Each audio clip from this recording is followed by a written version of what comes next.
Get started. Good evening, everyone. My name is Kelly Bailey. I am the Director of Alumni Engagement at Slippery Rock University, and I am excited to welcome you to the second Alumni Speaker Series of this academic year. Tonight, we're excited to welcome Rachel Brecht. There are a couple of organizations that help put this together. First and foremost is the Green and White Society of Student Ambassadors in the Alumni Office. So I'm going to introduce to you right now Angelina Salvamarco, and she's going to talk a little bit about the program and our speaker this evening. Hi, everybody. So for those of you who don't know me, I'm Angelina. I am, as Kelly said, the VP of Alumni Engagement for Green and White. And tonight we have Rachel with us. So she is the Principal and Director of Tier 1 Performance. She is a grad of 1997, and she has a BA in Communication, I believe. And so she's going to talk with us a little bit tonight about networking. So if you were with us at the last speaker series event, we're going to do the same thing as we did before. If you weren't with us, we're going to have Rachel speak for about 20 minutes, and then we're going to move into a Q&A session. So while she's speaking, if you have questions and you don't want to forget about them, put them in the chat. And Kelly and I will monitor that, and we'll pick from those first when we do our question and answer. And then after Rachel is done with her presentation, we can move into like an open forum. And you feel free to unmute your mic, or you can continue to post questions in the chat, and we'll just move on from there. The whole program we think should take about an hour. So thank you for dedicating your hour tonight to our event, and we hope you have a lot of fun. Thank you, Angelina. I am going to share my screen with you all. Give me a second to get that moving.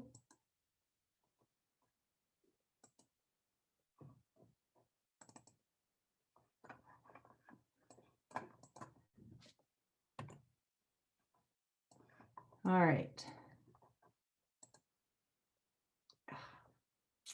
Always a little bit of a pickle when it comes to sharing real time. Can everybody see my screen? Yes. All right. Well, thank you everybody for having me again today. As they mentioned, my name is Rachel. My maiden name's All. 1997 grad of Slippery Rock, communication major. I emphasized in corporate communications back when we had emphases, and minored in marketing. During my tenure at SRU, I had a variety of different things that I did, both on campus and off. And my last semester, I was the copy editor of the Rocket.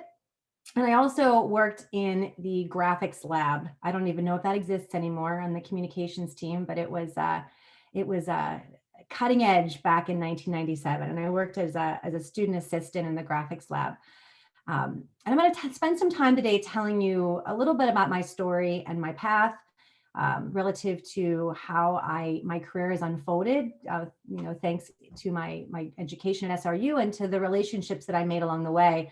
And then offer some advice to you on things that I've learned in looking back to look forward, and to pass that on to others. So if there are, Kelly, Angelina, if there are questions throughout, feel free to chime in if they're relevant to whatever we're talking about, and I will try to make some space in the story to answer those. So the first thing I want to do is talk about my last semester at Slippery Rock. I was tired. I was a December grad. I was working tirelessly to finish up and make sure I had everything I needed to graduate. Back in that time, working at the Rocket in the computer lab, I had a lot of extracurricular activities, and I had said to myself, I'm just going to take a little break after graduation before I start my job search. I worked in the graphics lab with Lori Durnan, who's also an alum. I think she would have been probably spring of 97, also a communication alum. And we kept in touch via the new email back then, Rocket Mail, for those of you who maybe remember that. And she got this job with a company in Philadelphia called ExecuTrain. And they were teaching organizations how to use Microsoft products, or basic desktop applications that were pretty new at the time. And so she said, I think you'd be really great at this job. And so she, out of the blue, put me in touch with somebody in Pittsburgh. And I went on one interview and I got that job as my first job out of college. I wasn't even expecting to do it right away. But I was grateful for Laurie reaching out and making a connection for me to that local company. So fast forwarding from there, a couple of years later, in a job search, I came across a recruiter named Lisa Weiss, and Lisa recruited me to come to a company who they were called Sarcom back in the day, and they were a consulting firm. And they did consulting for large scale system implementations. And there was a lot of travel involved. And we were doing the learning and change management to support that. And Lisa was wonderful and a great recruiter and just made me feel so welcome. And I took the job and I spent a little under a year there before 9/11 happened. And I decided at that point in time, I didn't want to be on the road anymore. I wanted to stay back home and be closer to family. I was in my mid-20s. It was a scary time in the world. And so I wanted to be closer to home. And so I got closer to home and I found a different job through, I don't have her picture on here, through another SRU alum who was a sorority sister of mine who was working at Dick's Sporting Goods at the time. And they were looking for somebody who had training background and retail background, and I happened to have both. And so she threw my name in the hat, and I spent some time at Dick's Sporting Goods. Then I got a call from a recruiter, Lisa Weiss, was having lunch with a friend of hers. And the friend of hers was looking for somebody who had a really specific background. And Lisa said, I think I know somebody. I hadn't talked to Lisa at that point in time in probably, I don't know, 4 years, but she remembered me and recommended me to the VP of HR at American Eagle. And they called me and asked me to come on board and help launch the Aerie brand. And I'm sure for those of you on the phone, especially some of the young women in the room are very familiar with Aerie. So I helped open our very first store and launch that brand back in 2005, 2006 at that time. So that was a really, really cool experience. Fast forward after that, it's 2010, and I'm starting my search again. Nothing major, but just starting to put some feelers out there. And a friend of mine that I worked with at the company that was Sarcom, now called Insight, had another friend that she knew. And she said, yep, I know somebody who I think might be really a great fit for this position. They were looking for someone to help with an HR transformation. And it was a local energy company. And they said, I think I know someone that would be really great for that. And that was Brandy Abel. She put me in contact with Brandy and I got connected with Tier 1. And I've been here ever since. That was 9 years ago. And so these people, the thing that I realized that I had in common with them wasn't just that these were people that I knew that were in my network, but they knew me. I didn't proactively reach out to any of these people at any point in time during my career search or during my job seeking. They knew me and they reached out on my behalf and made an introduction for me. And it got me to thinking about the power of our networks and particularly not just the folks that we know, but the folks that know us and the impression that we leave on every person that we work with, even in big and small ways. Which leads me to the fact that took almost 15 years to happen. And really, who has time for that? I often in reflection think about my career, and early on, I took a much more passive approach. I don't think that was by design, but by circumstance. I kind of just rode the wave of making a good impression on people and taking opportunities where they may have unfolded. But I didn't really take advantage of the fact that I could have driven that my career at a little bit more of an accelerated pace earlier on had I put some thought and planning into it. And so that really is the genesis of the talk today, was thinking about how do you, as you're embarking on your career and wrapping up into the next phase of your life, think about what your career might look like and how to build a strategic network, both within the workplace and within the community, to help to make those connections and accelerate your own success. So the first thing that I would recommend in this part of the process is to figure out your passion. This can't be emphasized enough. You need to spend some time with yourself, figuring out what's important to you. What do you care about? What fills your cup? I like to say that a lot in our world. It drains my cup, it fills my cup. I know the things that give me energy, and I know the things that drain my energy. And I'm very mindful about investing my time in things that give me energy versus drain my energy. And we're all different, which is the great thing about that. So the things that might fill your cup or give you energy might be something that drains someone else's. So there's room for us all. Where do you get lost in time? And there's a famous researcher called, his name's Mihai Csikszentmihalyi. And I don't ask me to spell it, please. And he writes about this concept called flow. And flow is really when you get lost in your work. It's when you have the right amount of challenge and you're the right amount of motivation, and it's on an axis, and you just get lost in that place of flow where time just seems to just fly by because you are just at that right point in your work. We call it the zone, right? You're in the zone. What are the things that you do when you get into the zone?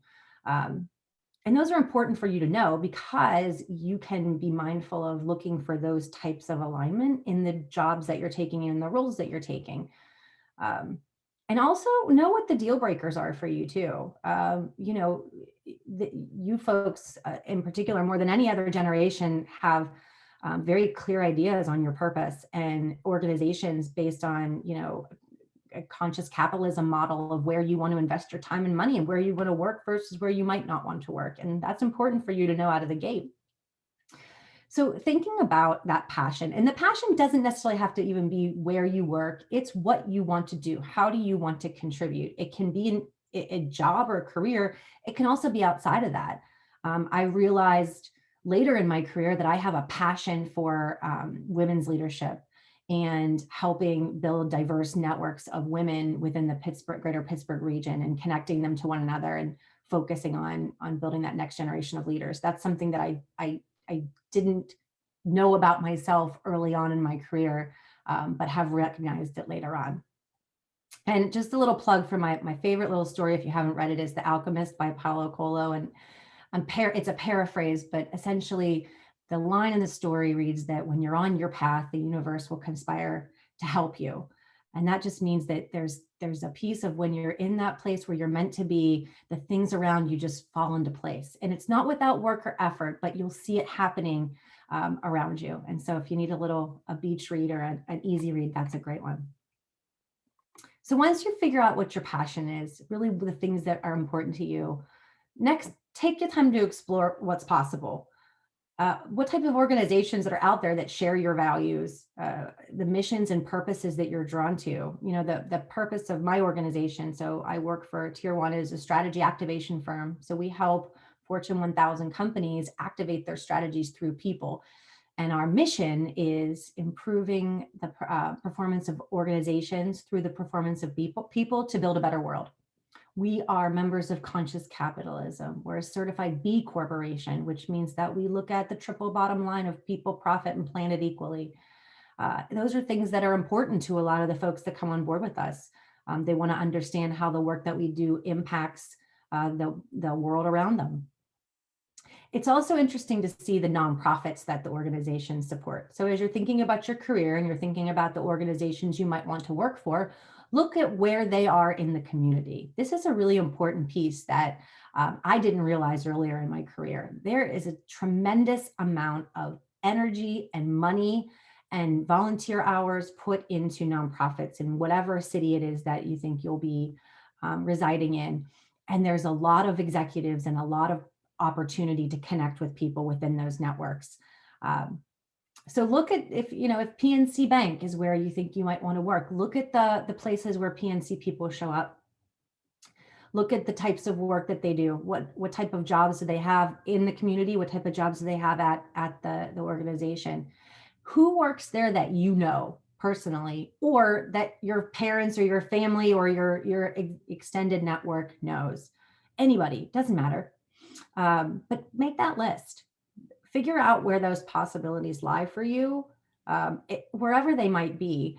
And you can make a spreadsheet if you're a spreadsheet person. If you're like me, I'm a big Miro fan, which is a virtual whiteboard tool. I like to just put those posties all over the place and organize my thoughts visually.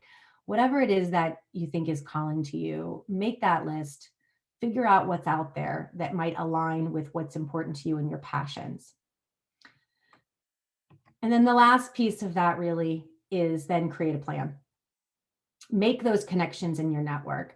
Every one of you should be on LinkedIn. And I'm not a big social media person in general, but LinkedIn is definitely a place to help. That's the first place people will go when your name comes up. Where does this person work? What do they do? What are they about?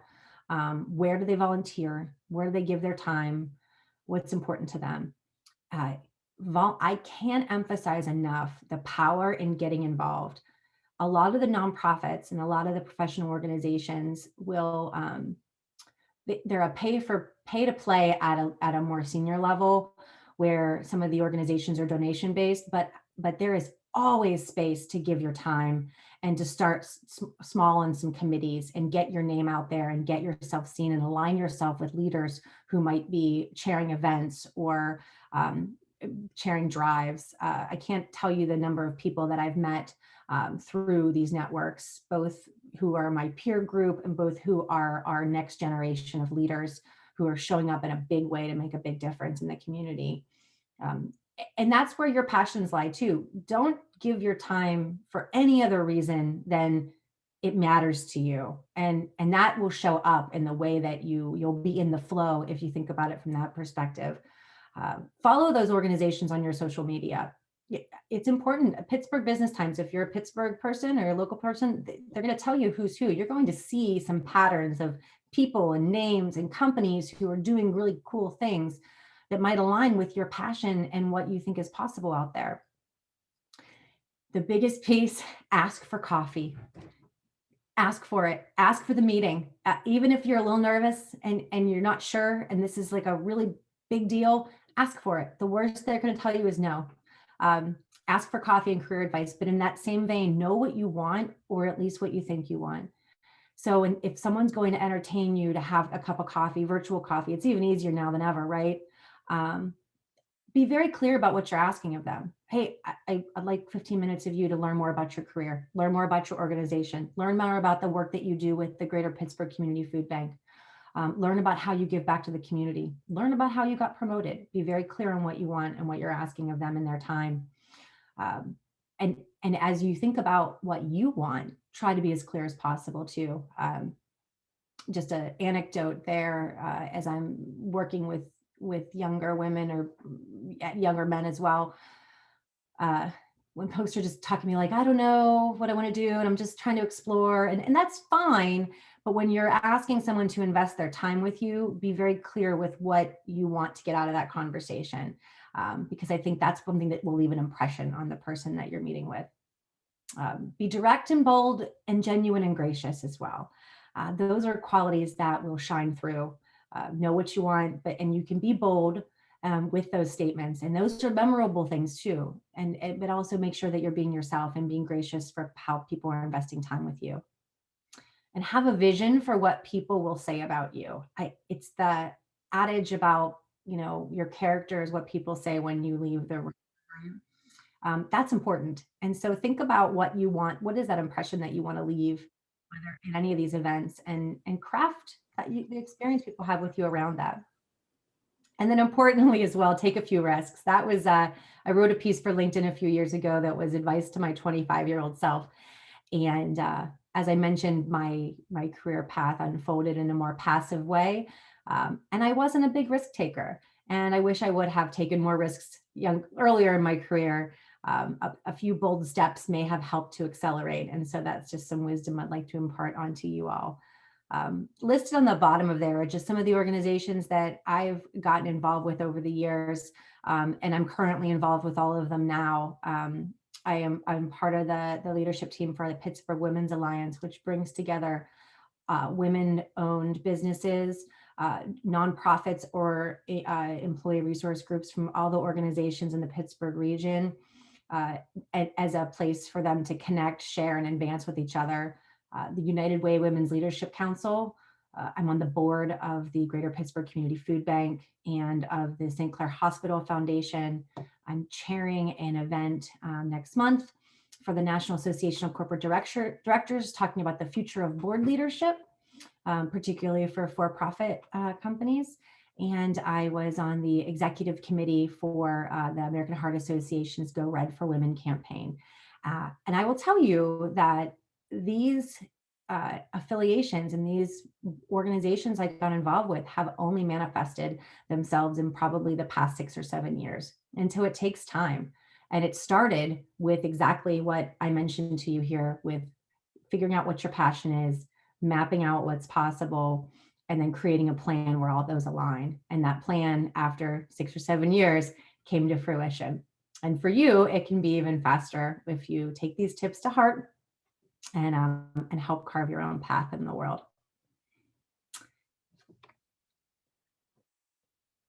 So Kelly, are there any questions out there? I don't see any questions yet, but if you guys have questions, by all means, let's go ahead and start putting them in the chat. Or it's a pretty small group, if we want to unmute ourselves and ask a question, by all means, feel free.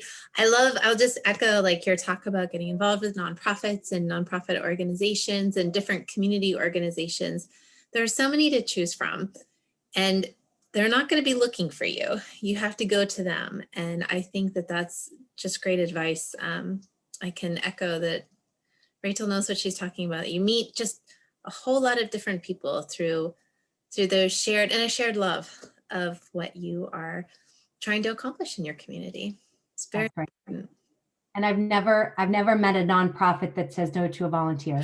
So you will, there is space for everyone to contribute in big and small ways. Yes, absolutely.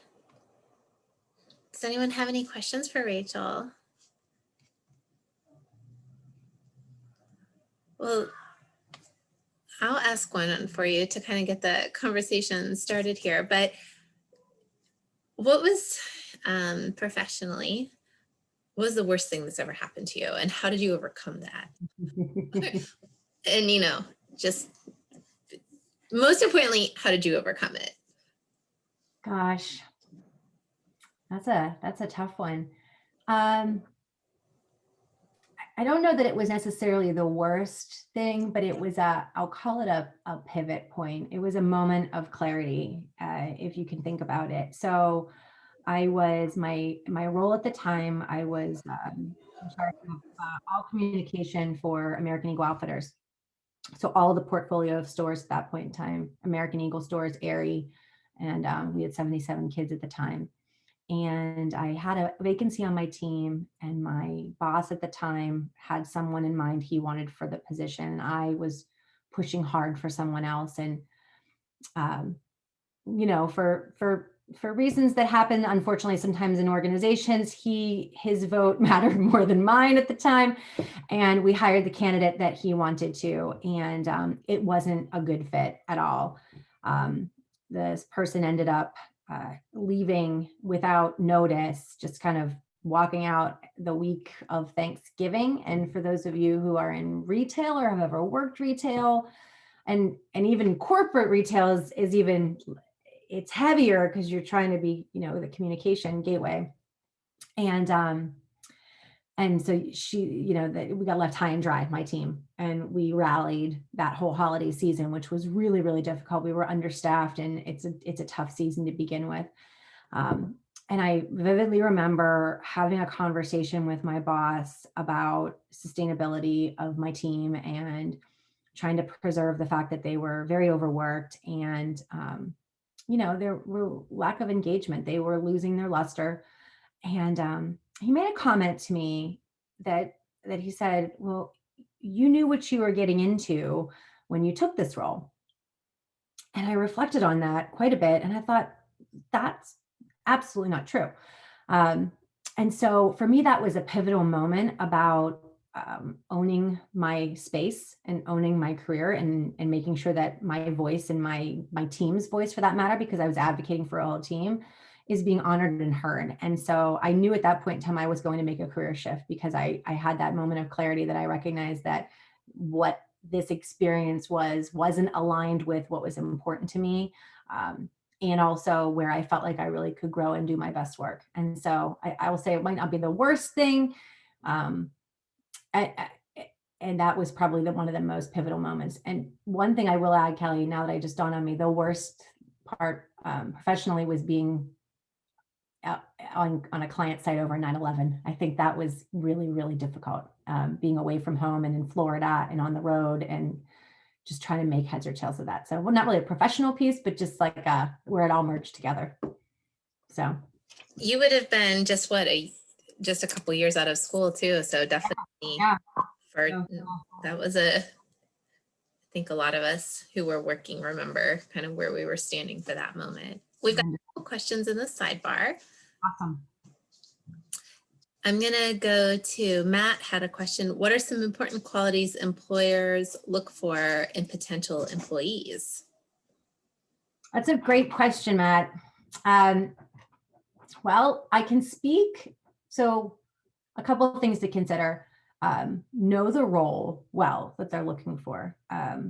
There's different strengths and different skills that are higher priority for certain roles.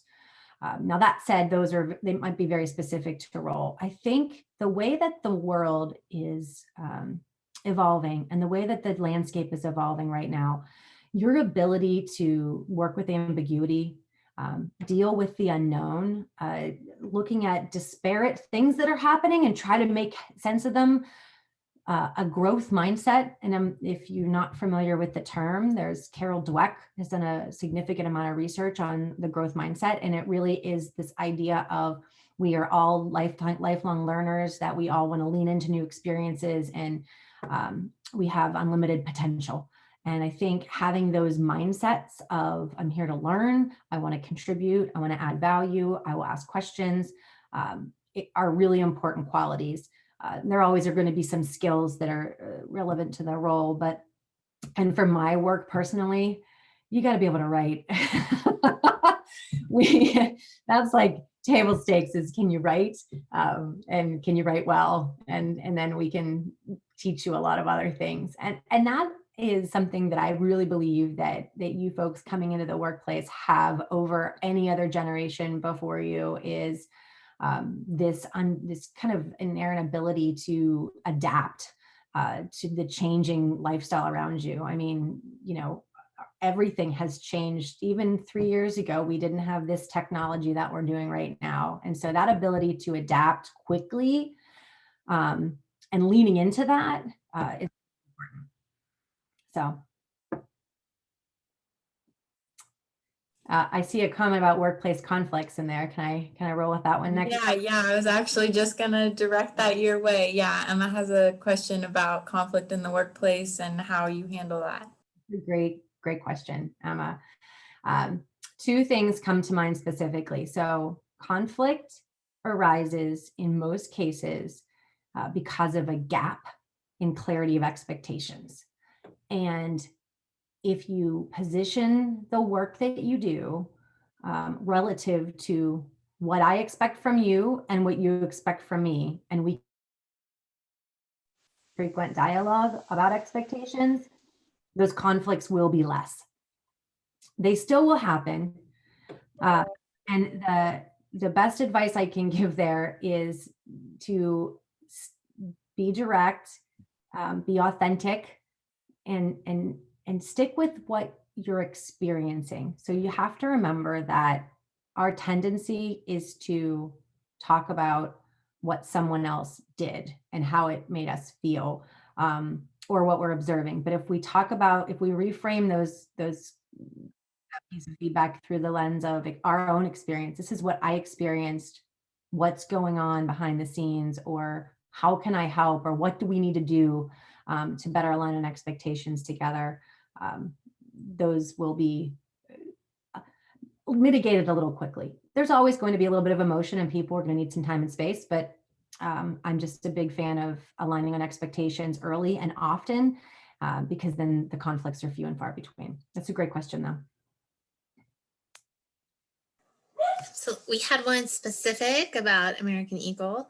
Do you want to talk about just generally their work environment? I know a couple of years ago, John Rindy, our career director, and I did an alumni at work program there with some staff that were alums, and we took some students on tour there. It's a really fascinating environment. I can personally attest to just the creativity that was really apparent on every floor. But if you want to obviously elaborate more than my 30 seconds of observations, it was a very nice spot though. Happy to. I mean, it's been a while since I've been there. So as anything, environments evolve, cultures evolve. A lot of that is because of leadership.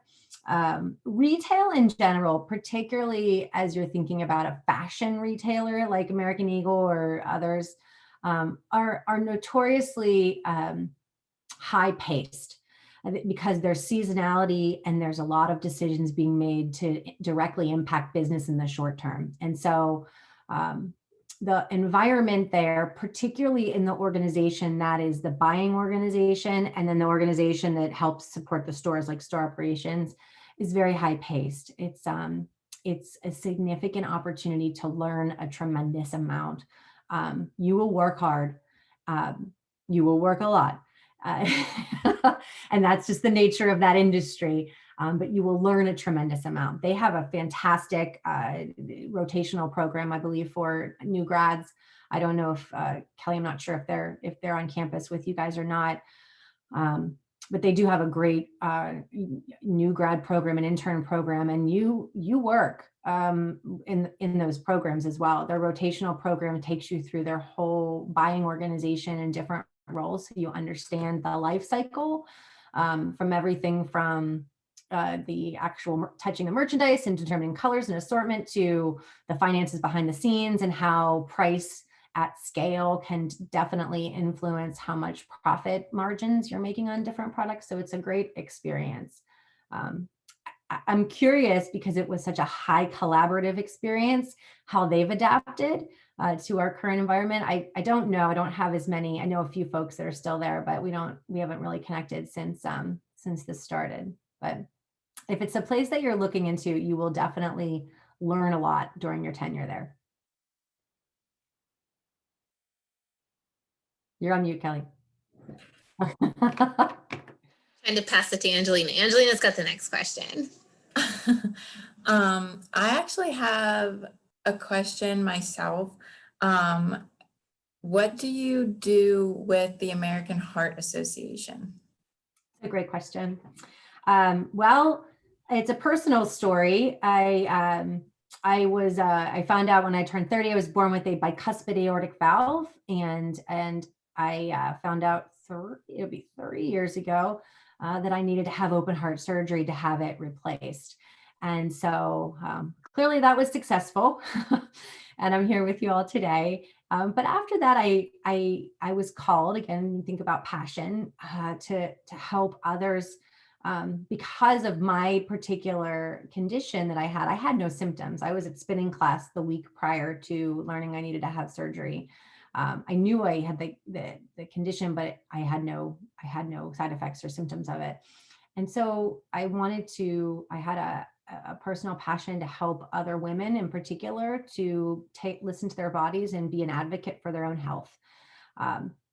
And so I at first got involved with the Go Red campaign because it is all about women, and women in particular often care for others more over themselves. They put the well-being of their others in their lives over their own, or they brush off their symptoms. So I got involved with the Go Red for Women. There's an annual luncheon and a fundraiser. And then I had the privilege to actually speak with my daughter and share my story at the event last year in May. And then I also, in addition to being in the executive committee for the Go Red for Women campaign, I'm a member of the Circle of Red, which is a giving-based organization within the American Heart Society. And my role there's no role. It's more, that's where I mentioned earlier, there's a pay to play kind of networking, and it's a small group of executives who all give at a certain level. of their, and they have a lot of really fun events for us during the year. Like we do bourbon tastings and go, well, back when you did those things in real life, right? We haven't done anything in quite a long time. So, but that's been a really fulfilling role for me personally, just because I have something that impacted me directly. It's a great question. Thanks for asking. Of course, I want to be a PA when I grow up. And cardiology was one of the avenues that I was looking at. So, and my mom used to do stuff with the American Heart Association too. She would bring home the tumblers, the Go Red tumblers, and Yes, that's awesome. And Yeah. I would encourage you to go into cardiology. It's very rewarding. You save a lot of lives. Remind me to tell you offline about the PA I had in the hospital. We'll share that story one-on-one. All right, for sure. So we had another question from Mackenzie. This one is a little more personal, kind of unwork related. She said, what is your favorite memory from your time at SRU? My favorite memory. I know everybody says there's so many.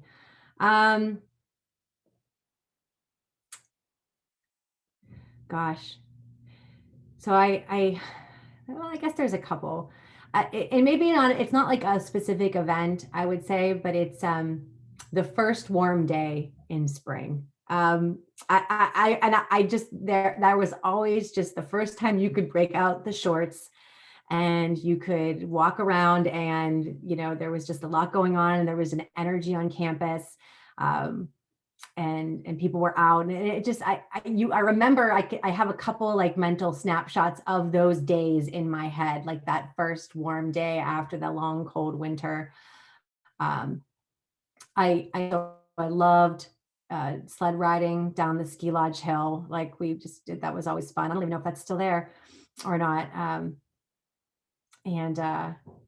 Yeah, I worked a lot too. I know that sounds really boring, but I worked a lot during college. I had a lot of jobs to keep me have some money in my pocket. That's great. Does anyone else have any other questions for Rachel? Nothing else. So I'm going to turn the tables for a second. You've got a few SRU students on the line. Do you have any questions for them? I will turn that back and say, yeah, tell me about what you're looking for in a career or after you graduate, after life at Slippery Rock. I know Angelina wants to be a PA. If someone doesn't volunteer, I know all of you, and I will pick one out of the crowd. I want to be an occupational pediatric therapist. That's awesome. My cousin does that. I can hook you up with her. She went to she works with a lot of the in the area. That's awesome. We have Mackenzie wants to be go into social media marketing, which is very up and coming trend there. Nikki, do you want to talk about what your plans are? So I'm in the communications field as well, but I'm on the side of that. But I think I'm leaning towards something with like community relations. So Nikki broke up a little bit, so I don't know if anyone heard her, but she. Community relations, is that what I heard? Okay. sorry, yeah, can you hear me? It's a little busy, but she was the great designer who designed your program. So she is working in public relations and design. Design, very good, very good. We have a whole design team at the firm that I work for that helps to be a pretty strategic differentiator with our clients on how we can visually design things to make people understand them better. So none of them worked on my presentation though. Well, it was lovely. You take all the credit for that one. Allison, I'm going to pick on you next. Sure. I'm going to school to be an educator, currently working in a special ed school. So That's excellent. That's excellent. And there will be ample opportunity for you after all of this yes, we get through this next phase. unfortunately so, but yes. That's great. Well, do you have any other questions for them? Otherwise, we can go from there. The only other question I might have for you all is, You know, as you're thinking about your future, what are you looking for uh, in a company, or in a company to work for, a job, or a hospital, or a school? Like, what's important to you? That's a great question. I can go. I think for me, being an educator, the community and just like the family aspect is really important. So like being able to just go to your neighbor teacher and say, hey, like, can you help me with this? And then always being willing to say, yeah, like sit down with me and work through things. So that's definitely important to me. That's great. What about you? I was kind of thinking about it. I guess specifically one thing that I've encountered in a lot of jobs that I've had, is that it doesn't seem like delegation of jobs is necessarily split evenly. So I would guess I'm really looking for a job where I can focus on what I need because everybody knows what they're responsible for. Mhm. Emma, remind me again what your career path is. I'm going to be applying to teach English in South Korea That's amazing. after I graduate. Thank you. I'm going to toss out a recommendation. You should all be interviewing your potential employers about how they're going to invest in you. How are they going to build you?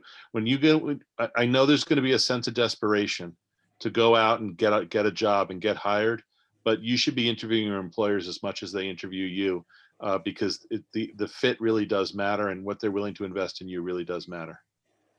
Absolutely. Absolutely. And I will tell you, as someone who does organizational development and talent as my job, that is something that we're thinking about too, is looking at, we want to make sure that the talent that we bring in across all levels, we're able to invest in and help grow and nurture and develop you over time as well. So, and every good company should have a plan in place and be able to explain how they're doing that.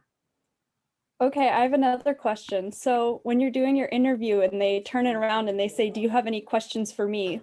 What are good questions to ask? Well, I go back to what I mentioned before around passion. What's important to you, and expectations as well. I mean, you mentioned there, having clear alignment on expectations is going to help you do your best work. So when I think about the way that my firm, and we talk about leadership, the role of leader is really just to create space and remove obstacles for people to do their best work. And so anyone that you're interviewing with should have an understanding of how are they helping you, to Dr. Baer's point, develop, and how are they kind of creating that space for you to perform. So the questions are really just like you would ask anyone, that what's important to you. What can I expect from, how's my performance measured? How do I know how the company is doing well? How is communication? Are you transparent? The question about culture is always really tough, because we ask a question about culture and nobody ever says it stinks, right? I mean, they're don't come work here. Our culture is terrible. But you want to understand, ask people to describe the culture and see what they talk about. And for most of you, you'll have more than one interview. And so some of those questions you ask the same and see if you get congruence in responses. You'll be able to make a more informed opinion there. And I also tell you to do your homework for the company.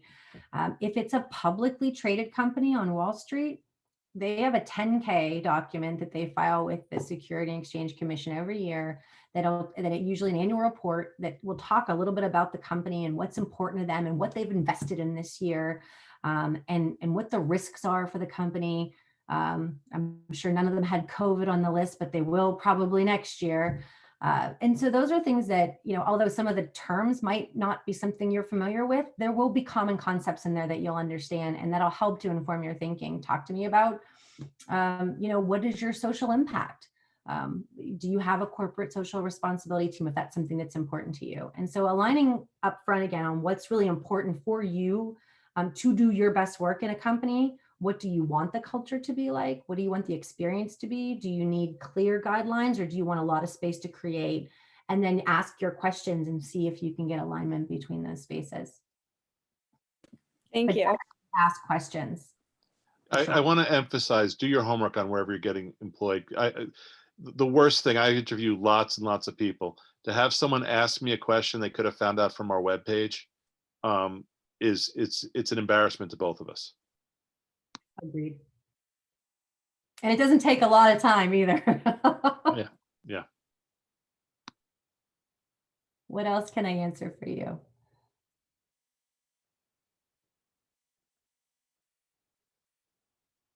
I think that might be all the questions for tonight. So thank you, Rachel, so much for spending this evening with us and embarking some, I think, really great concepts and ideas. And I hope that everyone takes them for the amazingness that they are. It's really some solid advice for anyone in the workplace at any point, especially for those of you entering it.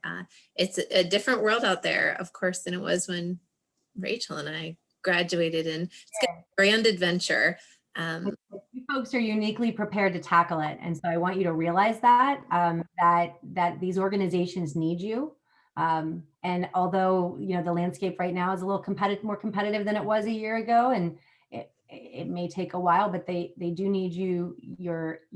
What you bring is valuable perspective, valuable skills, and so don't underestimate that. And I do want to add, Kelly, feel free to connect with me on LinkedIn. The picture's the same one. I tend to use it multiple places. And I'm happy to stay in touch or help you make any connections in any way to your network. So Thank you so much, everyone. Have an awesome evening. And if I don't see anyone before the Thanksgiving holiday, enjoy Thanksgiving with your families and finish the semester strong. Thank you. And Bye, everybody. Thank you. good luck.